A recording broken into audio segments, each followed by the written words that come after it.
En vue de renforcer le climat social et de protéger les veuves, la conférence des églises de toute l'Afrique, CETA, a initié le 23 juin une rencontre de plaidoyer en faveur de ces femmes qui ont perdu leur mari. Cette rencontre s'inscrit dans le cadre de la Journée mondiale des veuves. Si vous suivez la mentalité de nos aïeux, les cérémonies de veuvage ne sont pas une initiation d'atrocité ou bien de maltraitance, mais c'est les pensées de l'homme qui ont amené à ces genres de situations qui n'honorent pas la dignité de l'homme. Et je crois qu'aujourd'hui, avec tout ce que nous connaissons en matière de la protection des droits humains, je crois que c'est ce qui a amené les chefs traditionnels à essayer de revoir ces rites et pour pouvoir assoupir autant que se peut pour mettre la femme dans sa dignité et pour mettre l'être humain, je dirais même en général, pour pouvoir respecter le droit de tout chacun de nous. Justice pour les veuves est une campagne de plaidoyer lancée par la CETA dans le but de sauvegarder l'humanité, la dignité et l'intégrité des veuves affligées.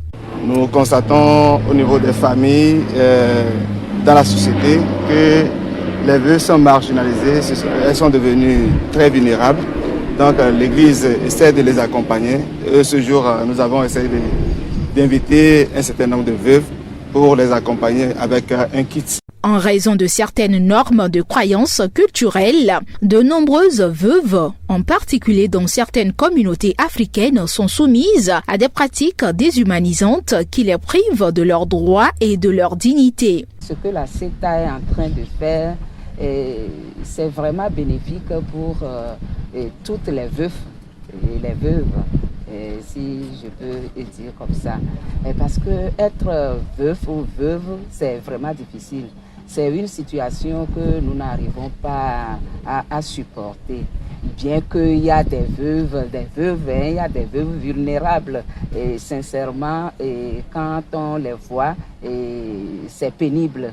Donc ce que la CETA est en train de faire maintenant, c'est bienvenu. Et je crois qu'avec ça, quelques veuves peuvent se prendre en charge et être épanouies et se suffire financièrement. Pour cet outil de plaidoyer, c'est un outil qui, sur le point théologique, dit ce que nous devons faire en tant que créatures de Dieu à l'endroit des veuves et comment accompagner, soit spirituellement, et aussi matériellement les veuves.